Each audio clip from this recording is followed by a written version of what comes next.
Hello दोस्तों, नमस्कार। मैं शौनक मिश्रा आपका बहुत बहुत स्वागत करता हूं आप सबके अपने चैनल पर। दोस्तों, बड़ी अपडेट निकल कर आ रही है। जितने भी हमारे एनआईएस डीएलएड के छात्र हैं उन सभी अभ्यर्थियों को दोस्तों एक बड़ी अपडेट निकल कर आ रही है। आपको पता है 28 नवंबर 2023 के जितने भी हमारे एनआईएस डीएलएड के छात्र होते हैं उनको माननीय सुप्रीम कोर्ट प्राथमिक से बाहर करता है। क्यों बाहर करता है?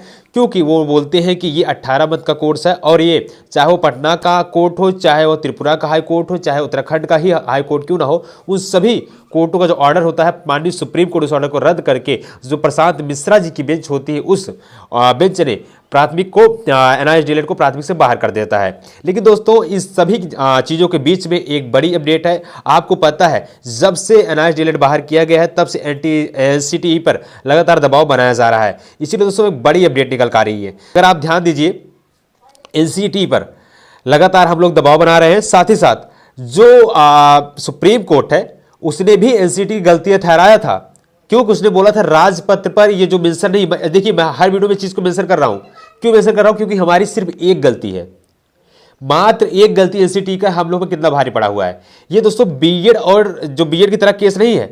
बीएड का दोस्तों माननीय सुप्रीम को गलत ठहराया था।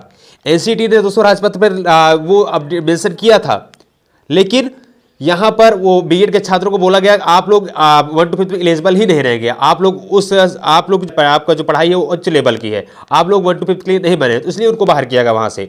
लेकिन एनआईएस डीएलएड के छात्रों को, वो तो डीएलएड के ही छात्र हैं, बस 18 महीने को लेकर दोस्तों ये बोला गया कि ये धोखाधड़ी वाला केस है, इस तरीके से इसको बाहर किया गया है। लेकिन ऐसा नहीं है, क्योंकि जो माननीय एनसीटीई होता है वो अपनी जो मान्यता पत्र है उस पर दोस्तों पूर्ति अपडेट लिखा था कि भैया हम ये 18 मंथ करा रहे हैं, 6 महीने का ब्रिज कोर्स करा देंगे, बाकी 24 महीने हो जाएगा और अभ्यर्थियों को हम यहाँ पे नियुक्ति दे देंगे, चाहे वो प्राथमिक रहे चाहे आप 6 to 8 में रहे। ठीक है, लेकिन बात आती है प्राथमिक को लेकर के। तो दोस्तों ध्यान दीजिए, एनसीटीई पर लगातार दबाव बढ़ रहा है। एनसीटीई लगातार, मैं आपको बोल रहा हूं, अपनी गजट को संशोधित कर सकता है।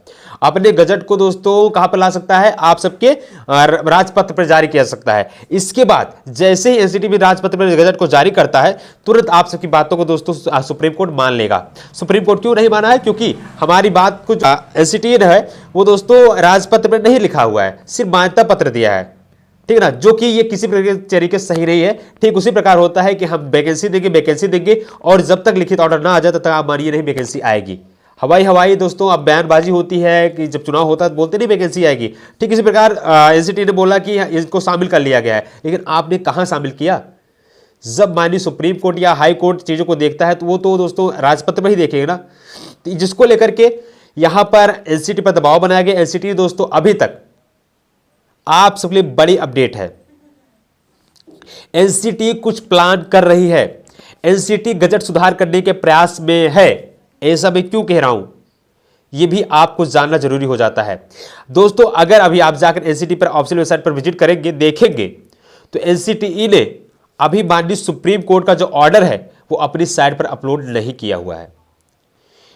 अगर देखा जाए वही बीएड का जब माननीय सुप्रीम कोर्ट का ऑर्डर 11 अगस्त 2023 को आता है तो माननीय सुप्रीम कोर्ट उसके दूसरे दिन ऑर्डर को उस पर अपलोड कर देता अपनी साइट पर कि भैया अब ऐसे चीजें आ गई हैं, अब इस चीज को बदलाव कर रहे हैं। लेकिन अगर यहां पर देखें एनआईएस डीएलएड को लेकर के जब माननीय सुप्रीम कोर्ट 28 अगस्त को ऑर्डर देता है तो दोस्तों आज में 1 तारीख है, लेकिन आज तक एनसीटीई ने दोस्तों अपनी ऑफिशियल साइट पर कोई भी बदलाव नहीं किया हुआ है।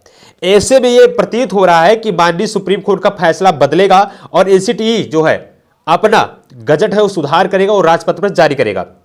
मैं आपको दिखा भी दे रहा हूं, अभी किसी तरीके से दोस्तों एनसीटीई ने अपने साइट पर परिवर्तन नहीं किया गया है, साइट पर सुप्रीम कोर्ट का ऑर्डर जारी नहीं किया है। ऐसे भी दोस्तों अनुमान लगाया जा रहा है कि जो एनसीटीई है वो गजट को सुधार करेगा और राजपत्र पर उसको अपलोड करवाएगा। ये अब तक की प्रमुख अपडेट है। ऐसे में एनसीटीई पर दोस्तों इस टाइम अगर थोड़ा और दबाव बच जाता है तो जल्द से जल्द चीजों कर सकता है।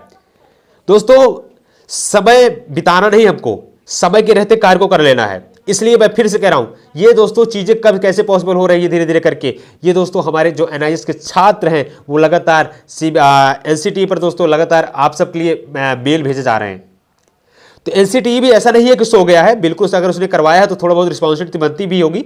अगर नहीं बनेगी दोस्तों तो कहीं ना कहीं उस पर भी कार्रवाई हो सकती है।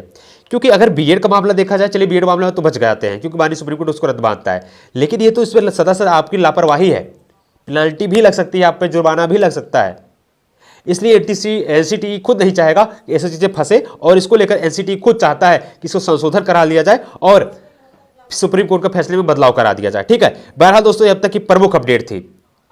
बहुत ज्यादा हमारे छात्र क्वेरीज कर क्या सर कोई एनसीटी पर कोई अपडेट आ रही क्या? बिल्कुल, एनसीटी भी दोस्तों सुप्रीम कोर्ट का ऑर्डर अपनी साइट पर अपलोड नहीं किया है, जिसका प्रमुख कारण यही हो सकता है कि मान ली सुप्रीम कोर्ट का फैसला बदलेगा, बदलाव होगा, जो एनसीटी है अपने राजपत्र में बदलाव करेगा, अपने मान्यता पत्र में बदलाव करेगा, मान्यता पत्र को राजपत्र पर अपलोड करवाएगा, जिसके तहत वो ऑर्डर को अपलोड नहीं कर रहा है। ऐसा नहीं है कि टाइम नहीं है, फिर भाई उनका कार्य ही वही है, लेकिन जब आपको ये लगता है इस चीज को हम बदलवा सकते हैं तो उसका इंतजार करते हैं।